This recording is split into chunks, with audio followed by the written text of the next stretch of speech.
प्यारे विद्यार्थियों, 802 पेपर जो है आपका प्रथम वर्ष का समसामयिक भारतीय समाज में शिक्षा, इसके एमसीक्यू इस वीडियो में और छोटे प्रश्नों को जल्दी से डिस्कस कर लेते हैं ताकि आपके एग्जाम के अंतिम समय में आपके काम आ जाए। तो पहला जो क्वेश्चन यहाँ पे लिया गया है, केंद्रीय शिक्षा परामर्श मंडल की स्थापना कब की गई। तो ऑप्शंस आपको बहुत सारे मिले हुए हैं। इस ऑप्शन में से सही ऑप्शन जो है सन 1935 में।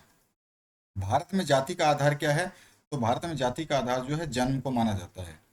जिला प्राथमिक शिक्षा कार्यक्रम कब लागू हुआ। तो जिला प्राथमिक शिक्षा कार्यक्रम जो है 1994 में लागू किया गया था।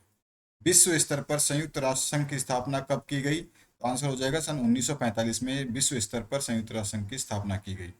शिक्षकों की व्यावसायिक आचार नीति से संबंधित मुख्य बिंदु कौन सा है। तो शिक्षकों के जो व्यावसायिक गुण है उसकी बात कर रहा है। तो व्यावसायिक प्रशिक्षण, विषय का पूर्ण ज्ञान और व्यवसाय के प्रति निष्ठा, ये सारे के सारे सही है। तो उपरोक्त सभी सही हो जाएगा।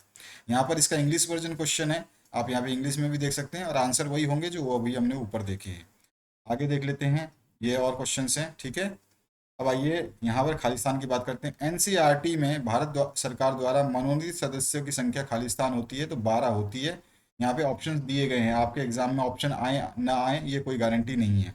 सामाजिक परिवर्तन खालिस्तान प्रकार के होते हैं तो ये 5 प्रकार के होते हैं। निःशुल्क एवं अनिवार्य बाल शिक्षा अधिकार अधिनियम खालिस्तान में लागू किया गया था तो ये 2009 में लागू किया गया था। ऑप्शंस दिए गए हैं। राष्ट्रीय आय के प्रमुख साधन के रूप में जो है कृषि को स्वीकार किया जाता है। यहाँ पे कृषि और उद्योग दिखा हुआ है तो कृषि जो है इसको स्वीकार किया जाता है। मानस चित्रांकन का उपयोग खालिस्तान में किया जाता है तो सक्रिय अधिगम प्रविधि में इसका उपयोग किया जाता है। ऑप्शंस दिए गए हैं। इसी का इंग्लिश वर्जन क्वेश्चन नीचे है। चलिए अब आगे और क्वेश्चंस को देख लेते हैं। यहाँ पर देखिए क्वेश्चन पूछा गया, मध्य प्रदेश में राज्य विज्ञान शिक्षा संस्थान कहाँ स्थित है। तो आंसर हो जाएगा जबलपुर। इसके बाद में राष्ट्रीय अल्पसंख्यक आयोग की स्थापना कब की गई थी। तो इसका आंसर हो जाएगा 17 मई 1993। इसके बाद भारतीय संविधान के निर्माण में कितना समय लगा। तो इसमें लगा 2 वर्ष 11 माह 18 दिन। इसके बाद अगला क्वेश्चन है, उदारीकरण शिक्षा से क्या तात्पर्य है। तो यहाँ पे लिखा गया है, शिक्षा व्यवस्था से अनावश्यक प्रतिबंधों को हटाकर उसे उदारवादी बनाने की प्रक्रिया उदारीकरण शिक्षा कहलाती है। ठीक है, ये उदारीकरण शिक्षा का तात्पर्य है। कई डेफिनेशंस हैं, मैं अलग अलग डेफिनेशंस दे रहा हूँ, जो आपको याद करनी हो याद करते रहना। बहुस्तरीय शिक्षण से क्या आशय है। तो बहुस्तरीय शिक्षण एक ऐसी व्यवस्था है जहाँ विभिन्न स्तरों से आने वाले छात्रों के पूरे समूह को एक पाठ पढ़ाया जाता है। उदाहरण, विभिन्न कक्षाओं के विद्यार्थियों को एक साथ जो है बॉक्सिंग का पाठ पढ़ाना, ये एक उदाहरण हो गया इसका बहुस्तरीय शिक्षण का। इसका इंग्लिश वर्जन ये है। इसके बाद आइए नेक्स्ट क्वेश्चन की तरफ देखते हैं। शिक्षा की दृष्टि से राज्य के 2 मुख्य महत्व लिखिए। तो राज्य अपने नागरिकों के लिए शैक्षिक लक्ष्य और उद्देश्य प्रदान करते हैं स्कूल और कॉलेज खोलते हैं, ये भी है। पाठ्यक्रम और पाठ्यचर्या की व्यवस्था करते हैं, ये भी है। शैक्षिक गतिविधियों की योजना बनाते हैं, ये भी है। और उन पर नियंत्रण रखते हैं और उनका निर्देशन करते हैं। सारे के सारे जो हैं शिक्षा की दृष्टि से राज्य के प्रमुख महत्व हैं, जिसमें से आप कोई भी 2 लिख सकते हैं। सामाजिक स्त्रीकरण से आप क्या समझते हैं। सामाजिक स्त्रीकरण से तात्पर्य कि समाज द्वारा धन, आय, जाति, शिक्षा और शक्ति जैसे कारकों के आधार पर अपने लोगों को सामाजिक आर्थिक स्तरों में वर्गीकृत करना होता है, बांटना होता है। आधुनिकरण से क्या तात्पर्य है। आधुनिकरण का अर्थ है एक क्रांतिकारी परिवर्तन जो एक समाज को उन्नत, आर्थिक रूप से समृद्ध और राजनीतिक रूप से स्थिर समाज के रूप में परिवर्तन करने की ओर ले जाता है। इसकी और भी डेफिनेशंस हैं जो मैंने दूसरे वीडियो में दे रखी है। आइए नेक्स्ट क्वेश्चन देखते हैं। भारतीय संविधान की कोई 2 विशेषताएं लिखी हैं। बहुत सारी विशेषताएं हैं। सबसे लंबा लिखित संविधान है हमारा, विभिन्न स्रोतों से लिया गया संविधान है, कठोरता और लचीलेपन दोनों का मिश्रण है इसमें, संगठनात्मकता और एकात्मकता दिख रहा है इसमें, और सरकार का संसदीय रूप जो है आपका लोकसभा और विधानसभा इस तरह का दिखाई देता है। इसके बाद जो है लोकतंत्र के लिए शिक्षा के कोई 2 उद्देश्य लिखिए। दो देखो, संतुलित और सामंजस्यपूर्ण मानव व्यक्तित्व का विकास जो है लोकतंत्र की शिक्षा करता है। चरित्र निर्माण यानी कि नैतिक और चारित्रिक विकास करता है लोकतंत्र के लिए शिक्षा। और समाज या संस्कृति में कुशल और उत्पादक अस्तित्व के लिए प्रशिक्षण प्रदान करता है। ये सारी चीजें अच्छा है, ठीक है ना। इसके बाद जो है नेक्स्ट क्वेश्चन पूछा गया है, वैश्वीकरण के कोई 2 लाभ लिखिए। तो वैश्वीकरण का लाभ बता सकते हैं, वैश्वीकरण से उठाए गए कदमों के कारण संचार के क्षेत्र में कम दामों में उत्तम सेवाएं प्राप्त हुई हैं। वैश्वीकरण से औद्योगिक क्षेत्र में, सूचना औद्योगिक क्षेत्र में, कंप्यूटर एवं कृषि क्षेत्र में भारी सफलता प्राप्त हुई है। इसके अलावा नेक्स्ट क्वेश्चन है, शिक्षक के किन्हीं 2 व्यावसायिक गुणों को लिखिए। अभी हमने ऊपर देखा था शिक्षक के व्यावसायिक गुण। व्यवसाय के प्रति रुचि व निष्ठा, एक अध्यापक को अध्यापन व्यवसाय में रुचि और उसके प्रति निष्ठा होनी चाहिए। तो ये पहला है व्यावसायिक गुण। दूसरा है विषय का पूर्ण ज्ञान, एक कुशल अध्यापक में इस गुण का होना अति आवश्यक है। इसके बाद जो नेक्स्ट क्वेश्चन है, वंचित होना बाल्य जीवन की उद्दीपक दशाओं की न्यूनता है। ये कथन जो है गार्डन का है, यहाँ पे स ऑप्शन करेक्ट होता है। नेक्स्ट जो है, भारत में जाति का आधार जो है जन्म है। ये क्वेश्चन बहुत बार पूछा गया है। भारतीय संविधान की किस धारा के अंतर्गत शिक्षा को मौलिक अधिकार माना गया है? तो धारा 45 के अंतर्गत माना गया है, ध्यान रखिएगा। किस आयु वर्ग के बच्चे बाल मजदूरी की श्रेणी में आते हैं? तो 14 वर्ष से कम बच्चे जो है बाल मजदूरी की श्रेणी में गिने जाते हैं। इसके बाद में सतत एवं व्यापक मूल्यांकन पद्धति भारतीय विद्यालयों में कब लागू लागू की गई थी? तो 2009 में इसको लागू किया गया था। इसके बाद आइए नेक्स्ट क्वेश्चन, ये इंग्लिश में है। क्वेश्चन के जो अभी हमने देखे उन क्वेश्चन के इंग्लिश वर्जन है। अभी हम आते हैं नेक्स्ट जो आपका क्वेश्चन है उसकी बात करते हैं। ये देख लें, जो इंग्लिश मीडियम के विद्यार्थी है उनके लिए है ये। अब आइए नेक्स्ट क्वेश्चन, राष्ट्रीय शिक्षा परिषद अधिनियम संसद द्वारा, राष्ट्रीय शिक्षक शिक्षा परिषद अधिनियम संसद द्वारा खालिस्तान में पारित किया गया था। सन 1993 में पारित किया गया था। ऑप्शंस दिए गए हैं। संविधान के खालिस्तान अनुच्छेद द्वारा अस्पृश्यता प्रथा को समाप्त किया गया था, अनुच्छेद 17। इसके बाद जो नेक्स्ट क्वेश्चन है, राष्ट्रीय शिक्षा आयोग का गठन में, राष्ट्रीय शिक्षा आयोग का गठन खालिस्तान में किया गया था। तो ये 1964 में किया गया था। और राष्ट्रीय शिक्षा आयोग का गठन किसने किया था? तो इसको दौलत सिंह ने किया था। इसका दूसरा नाम जो है दौलत सिंह कोठारी आयोग भी है, ध्यान रखना है आपको। प्रथम खेतिहार श्रम जांच समिति की स्थापना 1950 से 1951 में की गई थी। तो यहाँ पे ऑप्शंस दिए गए, इस ऑप्शन में से भरना था। नेक्स्ट जो क्वेश्चन है, शिक्षकों के सामाजिक स्तर को ऊपर उठाने की योजना खालिस्तान की शिक्षा नीति में की गई। राष्ट्रीय शिक्षा नीति 1968 या राष्ट्रीय शिक्षा नीति 1986? तो इसका आंसर हो जाएगा 1986। इसके बाद जो नेक्स्ट क्वेश्चन है उसकी बात करते हैं। ये आपके फिलअप्स है जिसका इंग्लिश वर्जन है। यहाँ पर एक वाक्य में उत्तर देना है। पहला क्वेश्चन है, राष्ट्रीय शैक्षिक अनुसंधान एवं प्रशिक्षण परिषद की स्थापना कब की गई? तो सन 1961 में की गई। केंद्रीय वक्फ बोर्ड की स्थापना किस वर्ष की गई थी? तो 1964 में की गई थी। और OTE एक्ट 2009 के तहत शिक्षकों के लिए प्रति सप्ताह न्यूनतम कितने वर्ष कार्य के लिए निर्धारित किए गए? तो 45 घंटे जो है इसको निर्धारित किए गए हैं, ध्यान रखना है आपको। भारत में राष्ट्रीय आय के प्रमुख साधन के रूप में जो है कृषि को माना जाता है, गिना जाता है। भारतीय संविधान द्वारा प्रत्येक नागरिक को कितने मौलिक अधिकार प्रदान है? तो 6 मौलिक अधिकार प्रदान किए गए हैं। ये इसका इंग्लिश वर्जन है। इसके बाद आइए नेक्स्ट क्वेश्चन, वंचित वर्ग से क्या आशय है? वंचित वर्ग का तात्पर्य जब किसी वर्ग की समाज में रहते हुए उसकी सामाजिक, आर्थिक और शैक्षिक आवश्यकताओं की पूर्ति ना हो सके और उनसे उनको वंचित रहना पड़े, यही वंचित वर्ग कहलाएगा। इसकी बहुत सारी डेफिनेशंस हैं, अलग अलग हैं, तो आपको जो अच्छा लगता है वो याद कीजिएगा। मेरे 2-3 वीडियोस हैं, सब में अलग अलग और अच्छे अच्छे डेफिनेशंस दिए गए हैं। राष्ट्रीय अल्पसंख्यक आयोग के गठन का मुख्य उद्देश्य क्या है? तो राष्ट्रीय अल्पसंख्यक आयोग के गठन का मुख्य उद्देश्य अल्पसंख्यक वर्ग के विकास की प्रगति का मूल्यांकन करना, अल्पसंख्यकों के हितों की रक्षा के लिए संविधान द्वारा प्रबंध और केंद्र सरकार राज्य द्वारा अधिनियम विधियों में दिए गए कार्यक्रम की निगरानी करना है। बहुत सारे हैं, इसके और भी मैंने जो दिए हैं दूसरे वीडियो में, वहां से भी आप याद कर सकते हो अगर आपको ये याद नहीं होता है।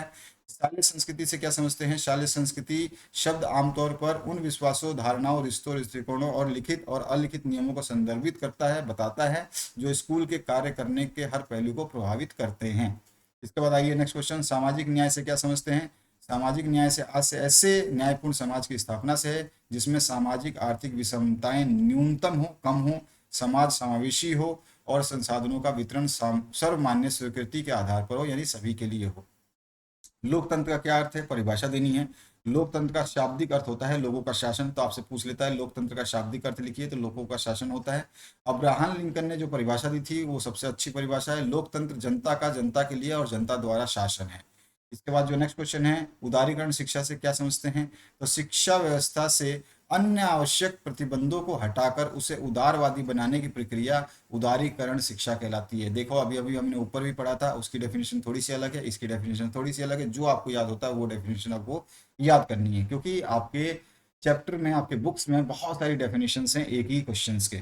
चेतनशील बुद्धिजीवता से क्या आशय है? स्पष्ट कीजिए। चेतनशील बुद्धिजीवता एक मनोवैज्ञानिक अवस्था है जहां एक व्यक्ति चौकस, जागरूक और इतना सचेत होता है कि वह अपने आप पर भी अपने आप पर सभी कौशल को चला सके। यानी चेतनशील बुद्धिजीवता की भाषाई कौशलों का एक संयोजन होता है जिसमें ध्यान और आत्म जागरूकता भी शामिल होती है।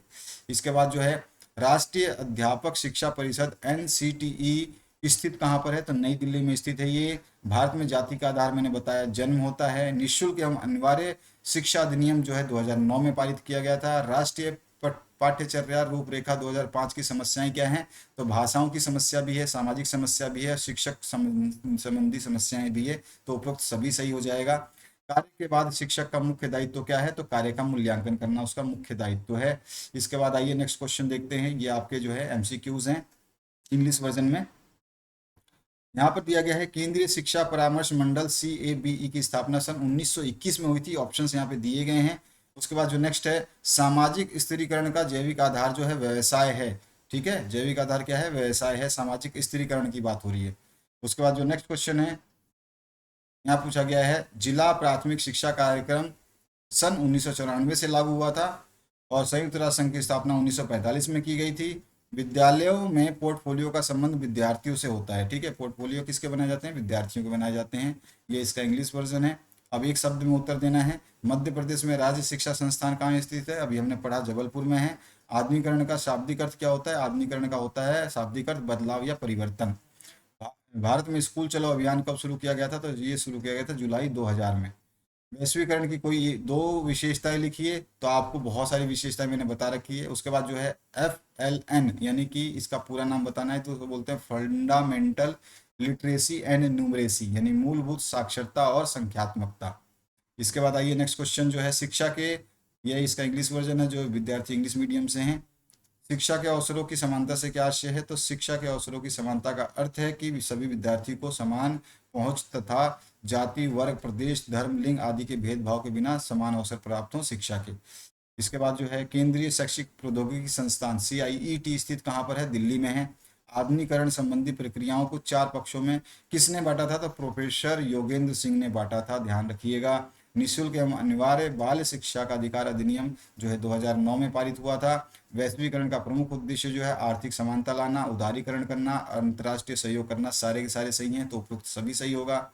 निम्नांकित में से शिक्षक का व्यवसायिक गुण क्या है, तो उत्तम स्वास्थ्य होना चाहिए। ठीक है, उसके अलावा जो है देखो उत्तम स्वास्थ्य, तो यहाँ पे उपरोक्त में से कोई नहीं लिखा हुआ है, तो इसलिए हमें कोई बेस्ट विकल्प चुनना पड़ेगा। प्रयोग और अनुसंधान में रुचि होना चाहिए, ये व्यवसायिक गुण जो है इसका हो जाएगा।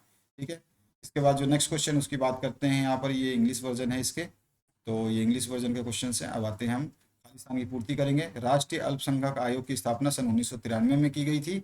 सामाजिक स्थिरीकरण का जैविक आधार जो व्यवसाय है।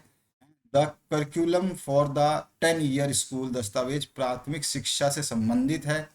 यह खालिस्तान संयुक्त राष्ट्र संघ की एक मुख्य संस्था है, जो यूनिसेफ उसका नाम है मुख्य संस्था का। विद्यालयों में पोर्टफोलियो का निर्माण शिक्षकों द्वारा किया जाता है, शिक्षक करते हैं पोर्टफोलियो का निर्माण विद्यार्थियों के लिए। ठीक है, तो ये आपके इंग्लिश वर्जन है जो ये क्वेश्चन अभी हमने देखे। अब आइए इसके और एक दो क्वेश्चंस देख लेते हैं। लोकतंत्रीय विकेंद्रीकरण का सिद्धांत क्या है, तो आम आदमी या नागरिकों की भागीदारी लोकतांत्रिक विकेंद्रीकरण का सिद्धांत है। आम नागरिकों का या आम आदमियों की भागीदारी जो है वही लोकतांत्रिक विकेंद्रीकरण का सिद्धांत कहलाता है। वंचन क्या है, वंचन का अर्थ है कुछ रखने, आनंद लेने या उपयोग करने से रोके जाने की स्थिति। स्कूल चलो अभियान कब प्रारंभ हुआ था, तो जुलाई 2000 में हुआ था। बोझ के बिना सीखने से क्या तात्पर्य है, इसमें शिक्षा के सभी स्तरों पर विद्यार्थियों, विशेषकर छोटी कक्षाओं के विद्यार्थियों पर पढ़ाई के दौरान पड़ने वाले बोझ को कम करना, साथ ही शिक्षा में गुणवत्ता लाना शामिल है। ALM का फुल फॉर्म है सक्रिय अधिगम प्रविधि, जिसको एक्टिव लर्निंग मेथड बोला जाता है। ये इसका इंग्लिश वर्जन है क्वेश्चन का। और यहाँ पर कुछ क्वेश्चंस हैं। शिक्षा की सार्वभौमिकता से क्या अभिप्राय है, तो शिक्षा की सार्वभौमिकता का अर्थ है शिक्षा का किसी निश्चित स्तर तक सभी लोगों के लिए अनिवार्य एवं निःशुल्क रूप से उपलब्ध होना। इसे आम भाषा में समझें तो सबको मुफ्त में पढ़ाई से संबंधित जानकारी देना ही शिक्षा की सार्वभौमिकता है। सामाजिक परिवर्तन की दो विशेषताएं लिखिए, तो सामाजिक परिवर्तन पूरे सामाजिक ढांचे में भी हो सकता है तथा उसके किसी एक संगठन में भी हो सकता है, यह इसकी विशेषता है। भौतिक तथा अभौतिक सांस्कृतिक बदलने पर, संस्कृति बदलने पर सामाजिक परिवर्तन होता है। और शिक्षा के द्वारा जब व्यक्ति के विचारों में क्रांतिकारी परिवर्तन होता है तो उसका व्यवहार में परिवर्तन होता है, तो भी सामाजिक परिवर्तन होता है। जीवन कौशलों के विकास में शाल्य संस्कृति का योगदान बताइए। तो जीवन कौशलों के विकास में शाल्य शिक्षा बच्चों को संकल्प, सहानुभूति, आत्मविश्वास, नेतृत्व और आत्म प्रबंध जैसे कौशलों के साथ विकसित होने में मदद करती है, जिससे उनका भविष्य में जो सफलताएं हैं उसका मार्ग प्रशस्त होता है, खुल जाता है। इसके बाद जो नेक्स्ट क्वेश्चन है इसमें पूछा गया जिला प्राथमिक शिक्षा कार्यक्रम डीपीईपी क्या है। तो जिला प्राथमिक शिक्षा कार्यक्रम डीपीईपी में शिक्षा को सुलभ बनाने के उद्देश्य से शुरू किया गया था। इसके अंतर्गत जिला विशेष के अनुसार नियोजन तथा पृथक लक्ष्य निर्धारण के माध्यम से सभी को शिक्षा दिलाना, स्कूलों में बालकों को बनाए रखना, शिक्षा के स्तर में सुधार करना एवं समाज के विभिन्न वर्गों में असमानता को कम करने के साथ साथ काम करना है करके काम कम करके साथ साथ काम करना है। तो ये है डीईपी का शिक्षा कार्यक्रम। ठीक है, आप चाहे तो और भी लिख सकते हैं, इसके बहुत सारे कार्यक्रम हैं जो मैंने अन्य वीडियो में बता रखे हैं। लोकतंत्र में शिक्षा का स्वरूप कैसा होना चाहिए। तो लोकतंत्र में शिक्षा का स्वरूप स्वतंत्र माध्यम में होना चाहिए तथा बालक की शिक्षा स्वतंत्र वातावरण में होनी चाहिए, जिसमें समानता, उत्तरदायित्व, न्याय तथा सहयोग के लोकतांत्रिक सिद्धांत को अर्थपूर्ण व प्रभावी बनाने के लिए शिक्षा में पूर्ण समझ होनी चाहिए। शिक्षा में उदारीकरण से क्या तात्पर्य है। तो शिक्षा में उदारीकरण से तात्पर्य है कि शिक्षा संस्थाओं के संचालन में शिक्षक कार्यक्रम के नियोजन एवं उदार दृष्टिकोण अपनाकर उन्हें परंपरागत रूढ़िवादी दृष्टिकोण से मुक्त होना चाहिए, यानी कि पुरानी परंपराओं को त्याग देना चाहिए, जिससे सभी वर्गों के छात्रों को आसानी से शिक्षा प्रदान की जा सके और किसी से भेदभाव ना हो पाए। निर्देशन एवं परामर्श में शिक्षक की क्या भूमिका होती है। तो परामर्श और एवं निर्देशन में शिक्षक की भूमिका बहुत ही महत्वपूर्ण होती है। बालक को प्रत्येक स्थिति पर निर्देशन की आवश्यकता होती है और बालक के शैक्षिक विकास की जानकारी सबसे ज़्यादा एक अध्यापक को होती है। अतः एक शिक्षक जो अपने बालक को सबसे सही निर्देशन दे सकता है, यानी कि अतः एक शिक्षक ही है जो अपने बालक को सबसे सही निर्देशन दे सकता है। तो निर्देशन में परामर्श में शिक्षक की यह भूमिका होती है। तो शॉर्ट से शॉर्ट फॉर्म में बताया और सारे क्वेश्चंस को हमने कवर किया। एमसीक्यू रिलेटेड रिक्त स्थान से पूर्ति और एक वाक्य में जो उत्तर देने थे उनको, तो इनको याद रखिएगा। बहुत इंपॉर्टेंट क्वेश्चन है ये जो आपको एग्जाम में देखने को मिलेंगे। नेक्स्ट वीडियो में फिर मिलेंगे जो आपके इंपॉर्टेंट क्वेश्चंस की सीरीज है। Thank you very much. उसके अलावा जो है आपके सारे के सारे सब्जेक्ट के वन शॉट वीडियो डाल दिए गए हैं जिसमें लॉन्ग आंसर क्वेश्चंस हैं, उनको पढ़ लीजिएगा ताकि आपका एग्जाम बेहतर हो पाए। Thank you very much once again.